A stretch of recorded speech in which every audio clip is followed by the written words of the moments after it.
If having a thought made you a bad person, then we'd all be in trouble. Intrusive thoughts aren't proof of anything except that you have a brain that notices weird stuff, just like pretty much everyone else.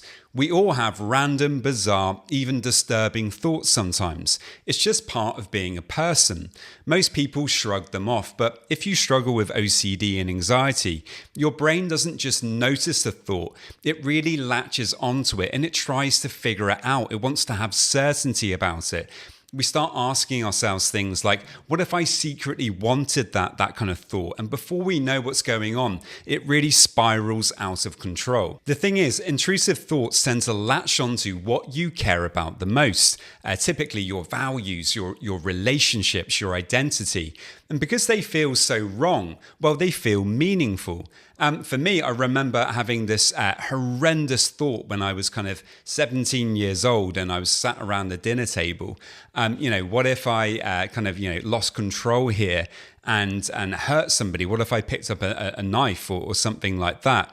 And of course, this was an extremely triggering thought for me at that time. I didn't know that I was struggling with OCD. I didn't feel like I would actually do that. But of course, OCD doesn't care about that. It's all about doubt.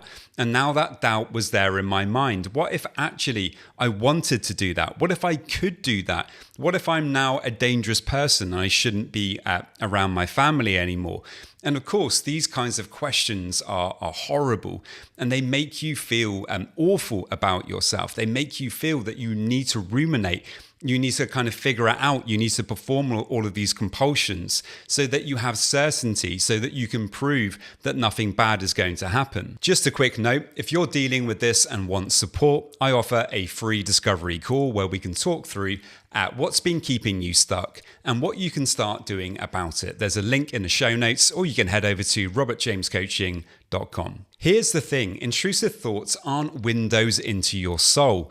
They're misfires, they're mental static. And the irony is that the more disturbed you are by the thought, the more it actually proves the opposite of what you're afraid of. The reason for why people with OCD get these thoughts is because they don't want to have them so much.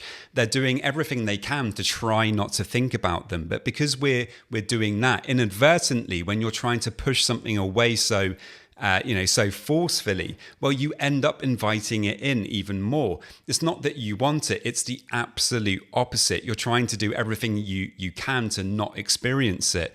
But actually, if you really want to not experience it, you have to learn to accept it. Because by accepting it, you're no longer fighting with it. You're not trying to push it away so much anymore. And it begins to kind of go away. I've worked with so many people who replay the same thought hundreds of times a day.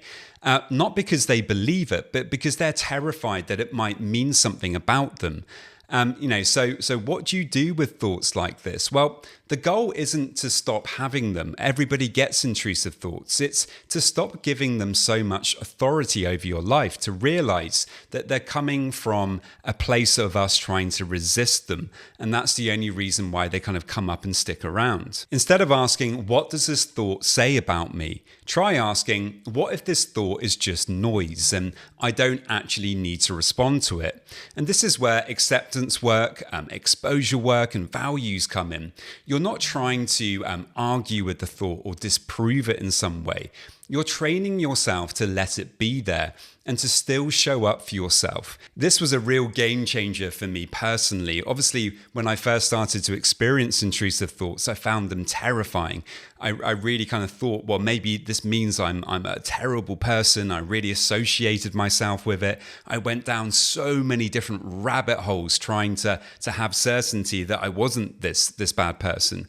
And actually, what I began to realize when I started to practice acceptance, compassion, to allow the thought to be there, is that the intensity around that thought began to go down a little bit.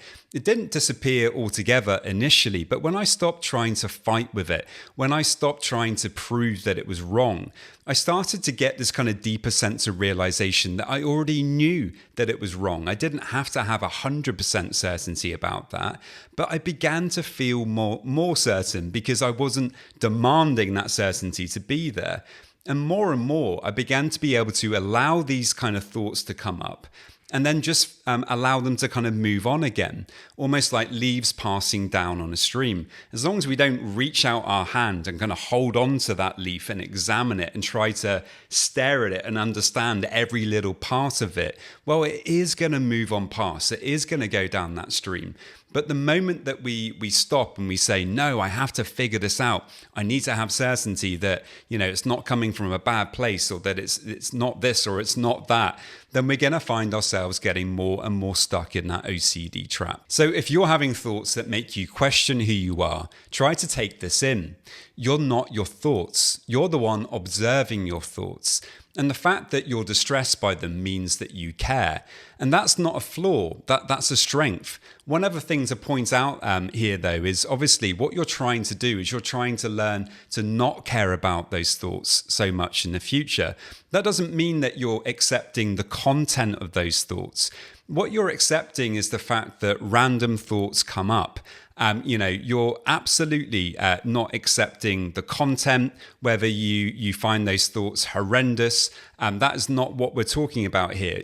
Obviously you can still dislike those thoughts, but what you're learning to bring acceptance to is the difficult emotions that underpin those thoughts, because that's the important thing.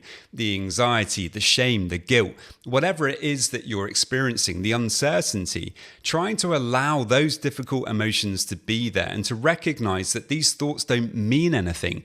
They're just random things that are coming up because you're trying to push them away so much. Well, once you realize that and you start practicing and acting on that, you begin to get some freedom. You really start bringing acceptance to it. And, in my experience, you can really begin to move past it. If you are struggling with intrusive thoughts, then my heart goes out to you, because I know just how difficult it can be. But remember that you can learn to put up with that discomfort, that uncertainty. And if you're able to to practice bringing your attention back to your goals and your values when you find yourself distracted by intrusive thoughts, that can be a really powerful way to kind of learn how to let them go. If you are struggling with this and you would like some support, well, I offer a free discovery call. To get that, you can head over to my website, robertjamescoaching.com. There's a link in the show notes. This video is for education only. It's not therapy or medical advice. If you're struggling, please speak with a licensed mental health professional.